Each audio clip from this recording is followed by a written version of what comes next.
Hello friend, आप सबका स्वागत है हमारे यूट्यूब चैनल पे। हम लोग यूपी डीएलएड सेकेंड सेमेस्टर की प्रिपरेशन कर रहे हैं। आज हम लोग डीएलएड सेकेंड सेमेस्टर का जो फर्स्ट पेपर है, वर्तमान भारतीय समाज और प्रारंभिक शिक्षा, इसके हम लोग अति लघु प्रश्नों को करेंगे। पेपर में 15 नंबर के ऑब्जेक्टिव क्वेश्चन आते हैं। 15 क्वेश्चन रहेंगे, 15 ऑब्जेक्टिव, 15 शॉर्ट क्वेश्चन रहता है, वेरी शॉर्ट, 10 लॉन्ग क्वेश्चन रहते हैं।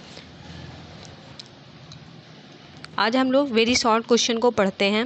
हम लोगों का पहला क्वेश्चन है कि शिक्षा के उद्देश्य की क्या आवश्यकता है। शिक्षा हमारे लिए, शिक्षा के जो उद्देश्य है वो हमारे लिए क्यों आवश्यक है, उसके बारे में प्रश्न पूछ रहा है। तो शिक्षा क्यों आवश्यक है उसके बारे में पढ़ते हैं कि उद्देश्य एक पूर्व दर्शित लक्ष्य है जो किसी क्रिया को संचालित करता है अथवा व्यवहार को प्रेरित करता है। यह पूर्वदर्शित लक्ष्य के लिए होता है जो इस क्रिया को संचालित करता है अथवा व्यवहार को प्रेरित करता है।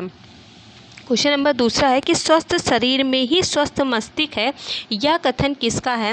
मोस्ट इम्पॉर्टेंट क्वेश्चन है, कई बार प्रीवियस ईयर में ये पूछा गया है कि स्वस्थ शरीर में ही स्वस्थ मस्तिष्क होता है, यह कथन किसका है। तो यह कथन अरस्तू का है। किसका है?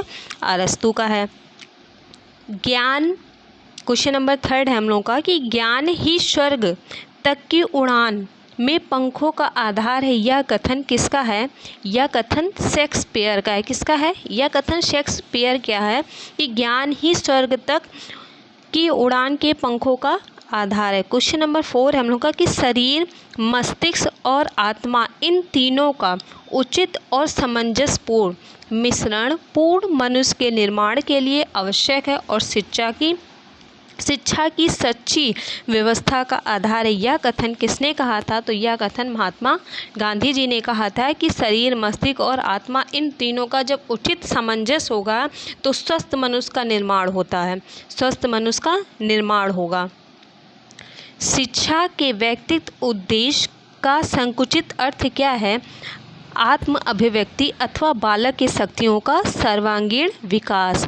शिक्षा के व्यक्तित्व उद्देश्य क्या है कि आत्म अभिव्यक्ति अथवा बालक के किसके सर्वांगीण विकास का है। अनौपचारिक शिक्षा क्या है। अनौपचारिक शिक्षा बिना प्रयास, आडंबरहीन, अव्यवस्थित, आकस्मिक, सर्वत्र, सभी दशा, परिस्थिति, अवस्था एवं सभी व्यक्तियों द्वारा दी जाती। अनौपचारिक शिक्षा ये है कि हम लोग कहीं भी कोई भी ज्ञान प्राप्त कर सकते हैं। हम लोग रास्ते में जा रहे हैं, रास्ते में हम लोग को कुछ मिल गया, पढ़ लेते हैं, वहाँ से हम लोग ज्ञान प्राप्त कर रहे हैं। रास्ते में जाते वक्त किसी व्यक्ति से हम लोग टकरा गए, उस व्यक्ति के द्वारा कुछ ज्ञान, या कोई दुर्घटना हुई उसके द्वारा हमें कोई ज्ञान प्राप्त हो जाता है। तो ये सारी जो शिक्षाएं होती हैं ये अनौपचारिक शिक्षा होती है। दूरस्थ शिक्षा के कितने घटक हैं। तो दूरस्थ शिक्षा के कई घटक हैं। कुछ घटक के बारे में हम लोग पढ़ते हैं। मुक्त शिक्षा, मुक्त अधिगम और पत्राचार शिक्षा, ये सब क्या है, दूरस्थ शिक्षा के उदाहरण हैं। ये इसको हम दूर से भी प्राप्त कर सकते हैं अध्ययन। पत्राचार के माध्यम से कहाँ कहाँ की खबरें रहती है और हम पत्राचार के माध्यम से उसको प्राप्त कर लेते हैं। मुक्त शिक्षा क्या है कि कहीं भी फ्री में कुछ भी आते जाते कहीं भी एडवर्टाइजमेंट हम लोगों ने देख लिया, तो ये भी तो एक मुक्त शिक्षा का उदाहरण है। पत्राचार शिक्षा माध्यम क्या है। पत्राचार शिक्षा का माध्यम मुद्रित शिक्षा प्रणाली है जो डाक के माध्यम से विद्यार्थियों को प्रेषित किया जाता है। पत्राचार शिक्षा क्या है। मुद्रित, मुद्रित मतलब कि यह छपी हुई होती है। मुद्रित शिक्षा प्रणाली है जो डाक के माध्यम से विद्यार्थियों के लिए प्रेषित की जाती है, भेजी जाती है। वैदिक कालीन शिक्षा से क्या तात्पर्य है। वेद पर आधारित शिक्षा या गुरु के घर या कुल में प्राप्त हो जाने वाली शिक्षा क्या है। वैदकालीन शिक्षा होती। वेद कितने प्रकार के होते हैं। मोस्ट इम्पॉर्टेंट क्वेश्चन, ये हर बार एग्जाम में पूछता है कि वेद कितने प्रकार के होते हैं, कौन सा वेद सबसे पुराना है, कौन सा सबसे प्राचीन है, नवीन है। ये सारी चीज़ों को कई बार पेपर में पूछता है। वेद कितने प्रकार के होते हैं। तो वेद 4 प्रकार के माने जाते हैं। ऋग्वेद, यजुर्वेद, सामवेद और अर्थवेद। क्वेश्चन नंबर नेक्स्ट हम लोग का कि शाविद्या या विमुक्तये का क्या अर्थ है। शाविद्या या विमुक्तये का क्या अर्थ है। तो ऐसा ज्ञान जो उसे जीवन संसार के मोह से मुक्त प्राप्त करने में सामर्थ्य बना सके। ऐसा ज्ञान जो उसे मोह माया से क्या कर दे, मुक्त कर दे, वही है सा विद्या या विमुक्तये। प्राचीन भारतीय शिक्षा प्रणाली को गुरुकुल शिक्षा क्यों कहा जाता था?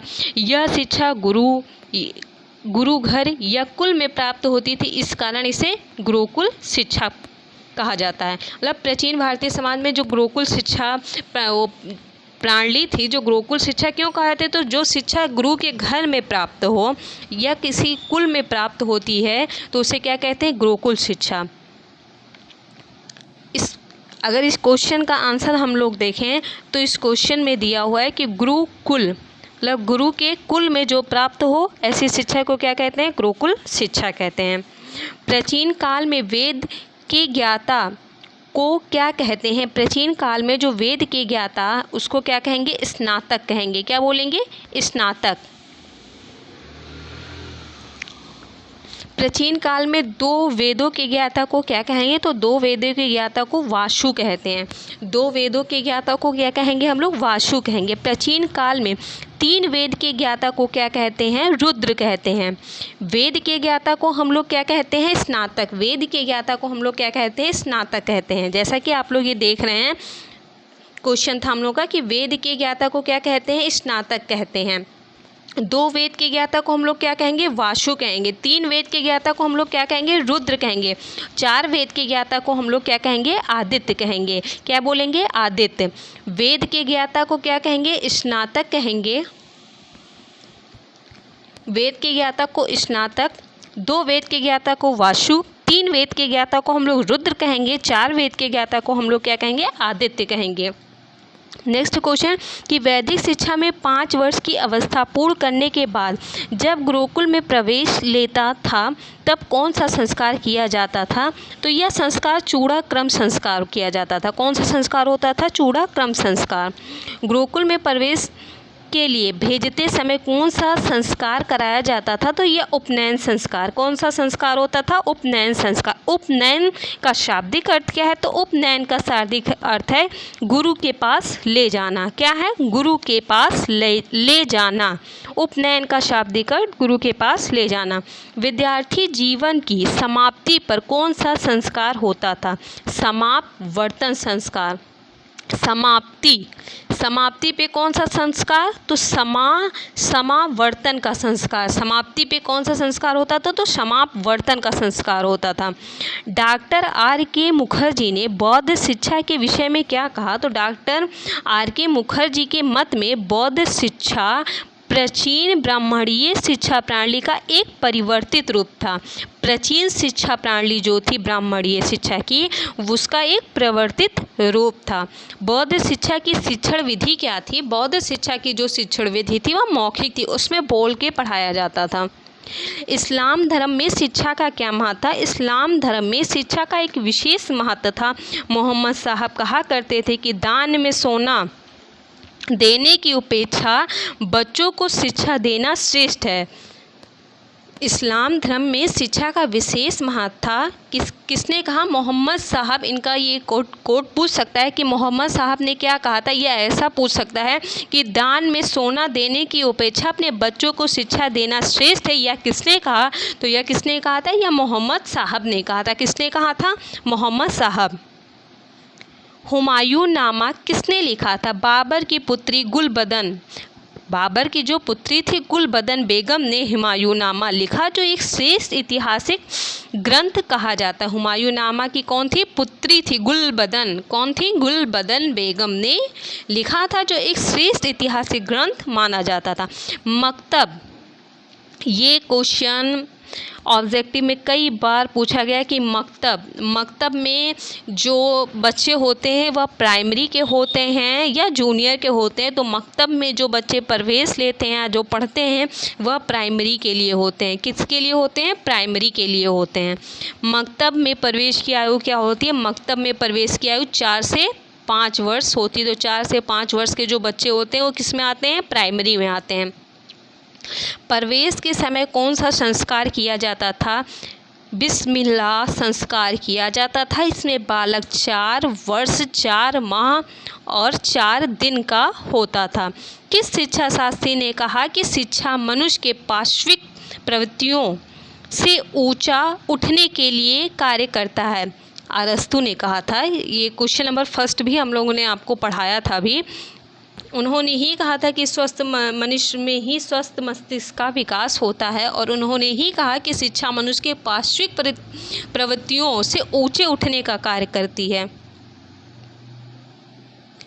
नेक्स्ट क्वेश्चन है कि इवैल्यूएशन ऑफ एजुकेशन थ्योरी नामक पुस्तक के लेखक कौन है? तो इस पुस्तक के लेखक कौन है? एडम्स हैं।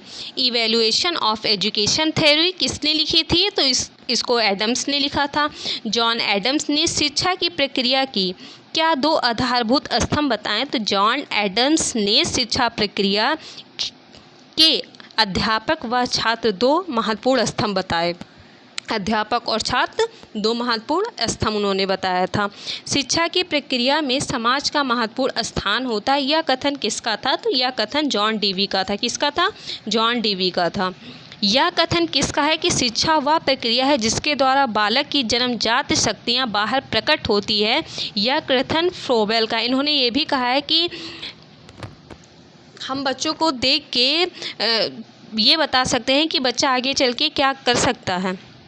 यह कथन किसका है कि शिक्षा आंतरिक जीवन एवं बाह्य संसार के मध्य समन्वय स्थापित करने की प्रक्रिया है। यह कथन हार्वर्ड स्पेंसर का है। यह कथन किसका है कि शिक्षा व्यक्ति की शक्ति का विशेष रूप से मानसिक विकास का विकास करती है, जिससे कि वह परम सत्य, शिव और सुंदर के चिंतन का आनंद उठा सके। तो यह कथन किसका है? अरस्तु का है।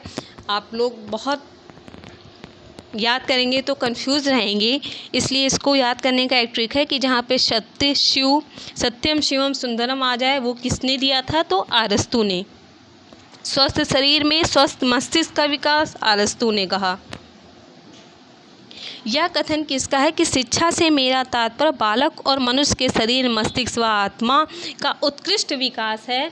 तो यह कथन महात्मा गांधी जी ने कहा। किसने दिया? महात्मा गांधी का था कि मस्तिष्क, आत्मा, शरीर, मनुष्य के शरीर, मस्तिष्क और आत्मा का उत्कृष्ट विकास, महात्मा गांधी का। यह कथन किसका है कि शिक्षा मनुष्य के आंतरिक शक्तियों का स्वाभाविक, सर्वांगीण एवं प्रगतिशील विकास है। यह कथन पेस्टोलॉजी का है। किसका है? पेस्टोलॉजी का है। किसने शिक्षण प्रक्रिया के 3 अंग शिक्षक, शिक्षार्थी व सामाजिक वातावरण बताया था? तो जॉन डीवी ने बताया। मनोवैज्ञानिक विचारधारा तथा प्रकृतिवादी दार्शनिक किसे शिक्षा का केंद्र बिंदु मानते थे? तो यह बालक को शिक्षा का केंद्र बिंदु मानते थे, क्योंकि बिना बालक के शिक्षा का कोई केंद्र बिंदु नहीं हो सकता है। किस शिक्षा शास्त्री ने शिक्षा को समाज की प्रक्रिया माना?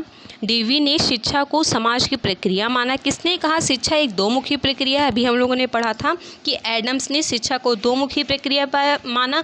इसमें 2 बिंदु कौन कौन से थे? एक अध्यापक और एक छात्र। किसने शिक्षा को त्रिमुखी प्रक्रिया कहा? डीवी ने ही त्रिमुखी प्रक्रिया बताया। इसमें इनके 3 कौन कौन से थे क्रम? तो छात्र, शिक्षक, पाठ्यक्रम।